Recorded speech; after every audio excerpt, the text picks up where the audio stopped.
మరోవైపు ట్యాపింగ్ వ్యవహారంలో నల్గొండకు చెందిన ఇద్దరు కానిస్టేబుళ్లను స్పెషల్ బ్రాంచ్ టీం అదుపులోకి తీసుకున్నట్లు తెలుస్తోంది. మునుగోడు ఉప ఎన్నిక సందర్భంగా నేతల ఫోన్ ట్యాప్ చేసినట్లు కానిస్టేబుళ్లపై అభియోగాలున్నాయి. జిల్లాలో అప్పట్లో మాజీ ఎమ్మెల్యే, ప్రస్తుతం ఎమ్మెల్యేగా గెలుపొందిన ఓ ప్రజాప్రతినిధి ఫోన్ సంభాషణ ఎప్పటికప్పుడు అబ్జర్వ్ చేసినట్లు సమాచారం. అప్పట్లో నేతల ఫోన్ సంభాషణ వినేందుకు ఏకంగా హైదరాబాద్ రోడ్లో ఆఫీస్ ఏర్పాటు చేసినట్లు తెలుస్తోంది. అటు ఫోన్ ట్యాపింగ్ కేసులో మరికొంతమంది పోలీసులు సహకరించినట్లు ఆధారాలు గుర్తించడంతో వారిపైన నిఘా పెట్టినట్లు తెలుస్తోంది. మరిన్ని డీటెయిల్స్ శేఖర్ ఫోన్ లైన్ లో అందిస్తారు. శేఖర్, కానిస్టేబుల్స్ విచారణ అప్డేట్స్ ఏంటి? కొత్తనం చేస్తున్న ఫోన్ ట్యాపింగ్ విషయం నల్గొండని చుట్టింది. ఇప్పటికే నల్గొండలోని రాత్రి ఇద్దరు కానిస్టేబుల్ అరెస్ట్ చేసినట్లు కూడా తెలుస్తుంది.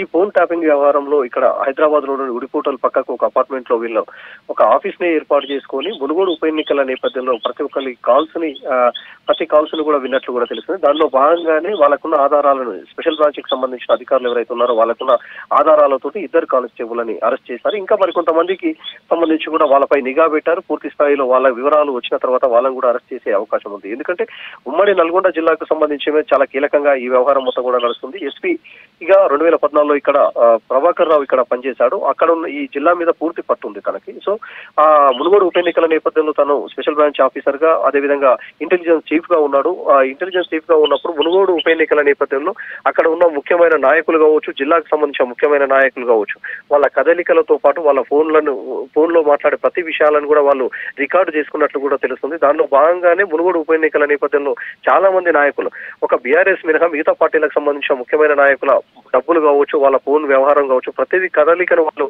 పసిగట్టి వాళ్ళ డబ్బులను కూడా సీజ్ చేసిన పరిస్థితి అయితే ఉన్నది. హైదరాబాద్ లో ఇక్కడ మునుగోడు ఉప ఎన్నికలకు సంబంధం లేని డబ్బులను కూడా అక్కడ సీజ్ చేసి హైదరాబాద్ లో సీజ్ చేశారు. అదేవిధంగా విజయవాడలో మునుగోడుకు సంబంధించి మరిగూడలు కావచ్చు, ఇవన్నీ కూడా డబ్బులు సీజ్ చేసిన ప్రతి వ్యవహారం కూడా ఈ ఫోన్ ట్యాపింగ్ ద్వారానే వాళ్ళందరూ కూడా విన్నట్లు కూడా వాళ్ళకున్న ప్రాథమిక సమాచారం. దానిలో భాగంగానే వీళ్ళిద్దరిని కూడా అరెస్ట్ చేశారు. అయితే ఈ మునుగోడు ఉప ఎన్నికల నేపథ్యంలో ఒక ప్రజాప్రతినిధులకు సంబంధించి ముఖ్యమైన బీఆర్ఎస్ పార్టీకి సంబంధించిన ఓ నేతకు సంబంధించి, అప్పుడు బీఆర్ఎస్ పార్టీకి సంబంధించి ఇప్పుడు ప్రజెంట్ కాంగ్రెస్ లో ఎమ్మెల్యేగా ఉన్నారు, ఆయనకు సంబంధించిన వ్యవహారంగా ఆయనకు సంబంధించిన ప్రతి కదలికను ఫోన్ ట్యాపింగ్ ద్వారా విన్నట్లు కూడా సమాచారం ఉన్నది. అదేవిధంగా మునుగోడు ఉప ఎన్నికల నేపథ్యంలో రాజగోపాల్ రెడ్డి కావచ్చు, వెంకటరెడ్డి కావచ్చు, వీళ్ళందరూ కాంగ్రెస్ నేతలు ముఖ్యమైన వాళ్ళు ఎవరైతే ఉన్నారో వాళ్ళందరి ఇక్కడ ఇన్ఛార్జిగా బీజేపీలో అప్పుడు ఉన్నప్పుడు ఇన్ఛార్జిగా వివేక్ వెంకటస్వామి కూడా ఉన్నారు.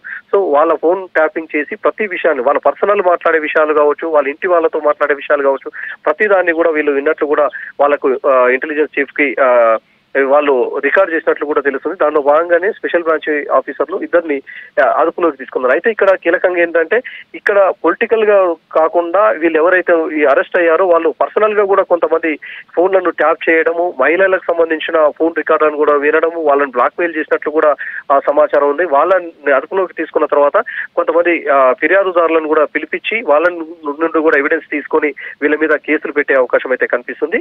ఈ జిల్లాలో ఎవరైతే ఎస్పీగా ప్రభాకర్ రావు పనిచేశారో ఆయనకు అతి దగ్గరగా ఉన్న వ్యక్తులు కావచ్చు, అదేవిధంగా వాళ్ళందరూ ఎవరైతే ఉన్నారో వాళ్ళందరి మీద కూడా ప్రత్యేక నిఘా పెట్టారు. ప్రతిదీ కూడా స్పెషల్ బ్రాంచ్ అబ్జర్వ్ చేస్తున్నట్లు కూడా తెలుస్తుంది. అయితే ఎవరైతే ప్రణీత్ రావు ఉన్నారో, ప్రణీత్ రావు 2014 తర్వాత ఇక్కడ పనిచేశారు, నార్కట్పల్లి కావచ్చు, నకరికల్ నియోజకవర్గంలో పనిచేశారు. అప్పుడు కొంత ఇష్యూ అయింది. అప్పుడు ఎస్పీగా ప్రభాకర్ రావే ఉన్నారు. అక్కడ వీరేశంతో పాటు కొంత ఇష్యూ అయింది. ఆ ఇష్యూని మైండ్ లో పెట్టుకొని కూడా వీరేశంకు సంబంధించిన, ఇప్పుడు ప్రజెంట్ కాంగ్రెస్ ఎమ్మెల్యేగా ఉన్న వీరేశంకు సంబంధించిన ఫోన్ రికార్డులు కూడా విన్నట్లు కూడా మనకు ఉన్న సమాచారం. ఇదంతా కూడా ఆఫ్ ద రికార్డ్. సో దీని మీద పూర్తి స్థాయిలో విచారణ అయితే జరుగుతుంది. ఉమ్మడి నల్గొండ జిల్లాలో ఎవరెవరి ఫోన్లను ట్యాప్ చేశారు, అదేవిధంగా ఎవరెవరి రికార్డులను విన్నారు, ఆ రికార్డులు విన్న తర్వాత ఎవరెవరిని బ్లాక్మెయిల్ చేశారనే దాని మీద కూడా పూర్తి స్థాయిలో రాష్ట్ర ప్రభుత్వం అయితే దాని మీద కసరత్తు చేస్తుంది. ఎవరైతే నిందితులుగా అనుకుంటున్నారో, ఎవరైతే అనుమానిస్తున్నారో వాళ్ళందరినీ కూడా అదుపులోకి తీసుకొని పూర్తి స్థాయిలో విచారణ చేసిన తర్వాత వాళ్ళ మీద కేసులు ఫైల్ చేయడంతో పాటు వాళ్ళకి సహకరించిన వాళ్ళు ఎవరైతే ఉంటారో వాళ్ళందరినీ కూడా అరెస్ట్ చేసే అవకాశం అయితే ఉన్నది. ఇంకా ఇప్పుడు ఇద్దరు కానిస్టేబుల్ మాత్రమే అరెస్ట్ అయ్యారు. వీళ్ళతో పాటు ఇంకా మరికొంతమంది ఉన్నట్లు కూడా సమాచారం. వాళ్ళ మీద కూడా నిఘా పెట్టారు. పూర్తి స్థాయిలో వీళ్ళ దగ్గర ఎవిడెన్స్ తీసుకున్న తర్వాత ఎవరైతే ప్రభాకర్ రావుకి అప్పుడున్న ఎస్పీగా ఉన్న పనిచేసాడో, అదేవిధంగా ఇంటెలిజెన్స్ చీఫ్ గా పనిచేశాడో, అతనికి ఎవరైతే దగ్గర ఉన్నారో, ఆయనకు సహకరించారో, అదేవిధంగా మునుగోడు ఉప ఎన్నికల నేపథ్యంలో రూల్స్ ని ఎగరెస్ట్ గా పనిచేస్తారో వాళ్ళందరినీ కూడా అదుపులోకి తీసుకొని ఈ కేసును చాలా సీరియస్ గా ఇన్వెస్టిగేషన్ చేసే పరిస్థితి అయితే కనిపిస్తున్నది. మొదట నల్గొండ నాగార్జున సాగర్ ఉప ఎన్నికలు, ఆ తర్వాత మునుగోడు ఉప ఎన్నికలు ఇవన్నీ కూడా ఒకేసారి జరిగాయి. ఈ రెండింటికి సంబంధించి కూడా కొంతమంది కాంగ్రెస్ నేతలతో పాటు బీఆర్ఎస్ కు సంబంధించి వాళ్ళకి ఎవరైతే అప్పుడు సహకారం అందడం లేదు అని అనుకుంటున్నారో వాళ్ళ ఫోన్లను కూడా ట్యాప్ చేశారని కూడా ఇక్కడ ఉన్న తెలుస్తుంది, సమాచారం తెలుస్తుంది. అదేవిధంగా పర్సనల్ గా ఎవరైతే ఈ అధికారులు ఉన్నారో కొంతమంది అధికారులు మళ్ళీ ఈ విషయం తెలిసిన కొంతమంది అధికారులు వాళ్ళకి పర్సనల్ సంబంధించిన పోలీస్ డిపార్ట్మెంట్ లో ఉన్న వాళ్ళ నెంబర్లను కూడా రికార్డు చేసినట్లు తెలుస్తుంది. వాళ్ళ రికార్డు తీసుకొని కూడా వాళ్ళని పర్సనల్ గా బ్లాక్ మెయిల్ చేసినట్లు తెలుస్తుంది. మరి కొంతమంది మహిళలను కూడా ఇబ్బంది పెట్టినట్లు తెలుస్తుంది. వాళ్ళ నుంచి కొంత పెద్ద మొత్తంలో డబ్బులు కూడా తీసుకున్నట్లు కూడా తెలుస్తుంది. సో దీని మీద ఇన్వెస్టిగేషన్ చేయడానికి మాత్రం హైదరాబాద్ కు సంబంధించిన స్పెషల్ బ్రాంచ్ ఆఫీసర్లు ఇద్దరు మాత్రం ఇప్పుడు నల్గొండ నుంచి ఇద్దరు కానిస్టేబుల్ అరెస్ట్ చేసినట్టు తెలుస్తుంది. వాళ్ళందరినీ కూడా హైదరాబాద్ తరలించారు. వాళ్ళ నుంచి పూర్తి స్థాయి ఆధారాలు సేకరించిన తర్వాత ఈ కేసులో ఇంకా ఎవరెవరు ఉన్నారు ఏంది అనేది అప్డేట్ వచ్చే అవకాశం ఉంది. అపర్ణ. రైట్ శ్రీగర్.